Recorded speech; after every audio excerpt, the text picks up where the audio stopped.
C'est un concept avec lequel j'ai toujours été plutôt mal à l'aise, pour plusieurs raisons. Parce que l'histoire du traumatisme est une histoire très complexe, mais si je devais la résumer vraiment très caricaturalement, on pourrait dire que jusqu'aux années 1960, le traumatisme, c'est la rencontre entre un événement et une personnalité singulière. C'est-à-dire qu'il n'y a pas de côté univoque de l'événement. L'événement n'est pas déterminant, et c'est la subjectivité, si vous voulez, la faiblesse du combattant, sa lâcheté pendant la guerre de 14, qui vont être explicatives du point de vue psychopathologique du traumatisme.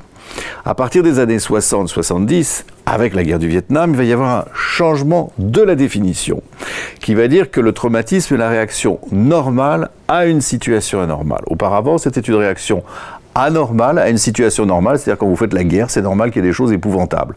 Là, on dit, tous les soldats, finalement, expérimentent des choses anormales, et c'est normal qu'ils soient traumatisés. Donc on a changé cette définition, à juste titre et de façon progressive, aussi, pour pouvoir offrir des prestations compensatoires aux soldats qui étaient blessés pendant les guerres, ou aux victimes d'attentats, d'accidents, tout ce que vous voulez. Cette définition met un lien univoque entre l'événement et le traumatisme. Les enquêtes épidémiologiques qui ont été faites quelques années plus tard, d'où l'intérêt d'être psychiatre pour être au courant de tout cela, n'ont pas du tout trouvé les résultats auxquels on s'attendait. C'est-à-dire qu'en fait, on s'est rendu compte que dans des populations très larges soumises à des traumatismes majeurs, seulement un tiers développait un état de stress post-traumatique, c'est-à-dire la réponse classique du traumatisme. Un autre tiers développait une réponse psychologique non spécifique, et le dernier était indemne.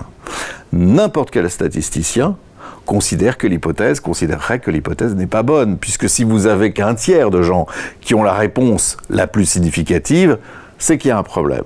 Et c'est à partir de ce moment-là qu'est apparue la notion de résilience pour expliquer les deux autres tiers. Tout à coup, ceux qui n'avaient pas développé un état de stress post-traumatique ou une réponse traumatique typique étaient des résilients. Il me semble que c'est une construction sociale qui a pour vocation d'expliquer pourquoi tout le monde n'est pas traumatisé face à un événement qui devrait le faire. Je ne suis pas convaincu qu'elle ait une pertinence clinique, et surtout, je pense qu'elle a l'inconvénient de focaliser notre regard sur qu'est-ce qui est nécessairement traumatique. Et là, c'est beaucoup plus problématique parce qu'on se rend compte, et pour avoir travaillé pendant des années et des années avec des réfugiés cambodgiens qui ont été victimes du génocide, j'ai acquis la conviction que ce ne sont pas tous les événements qui traumatisent n'importe qui et tout le monde. Ça dépend des gens, c'est extrêmement variable. Avoir une idée préconçue de ce qu'est un événement traumatique, à mon sens, est quelque chose qui est pas forcément indispensable. La résilience pousse à cela. Et on va se dire, tiens, telle population est résiliente, tel individu est résilient. Il est résilient sur un aspect.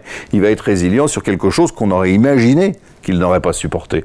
Mais si ça se trouve, 2 jours plus tard, il va se casser la figure sur quelque chose d'anodin, et qui montrera que cette notion de résilience ne touchait que la conception qu'on en avait. Pour vous donner un exemple tout simple, je me souviens d'un patient cambodgien qui avait vécu des choses absolument effroyables et qui pouvait les raconter. Il pouvait les raconter et il pouvait finalement les supporter. Ça ne veut pas dire qu'il a apprécié, c'était une horreur, mais il n'était pas traumatisé au sens clinique du terme.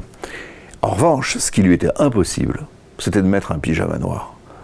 S'il avait un vêtement noir sur lui, mais vraiment, il se liquéfiait littéralement.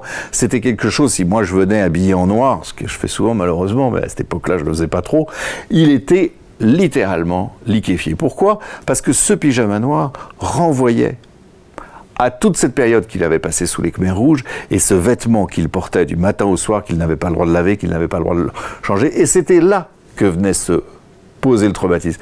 Si je dis que cet homme est résilient par rapport à la mort de ses parents, ça n'a aucun sens par rapport au fait qu'il ne soit pas résilient et traumatisé par rapport à ce pyjama. Donc c'est pour ça que j'ai beaucoup de mal à utiliser cette notion qui a une fonction politique, là pour le coup, qui sera très intéressante à analyser. Sur le plan anthropologique, c'est un objet magnifique.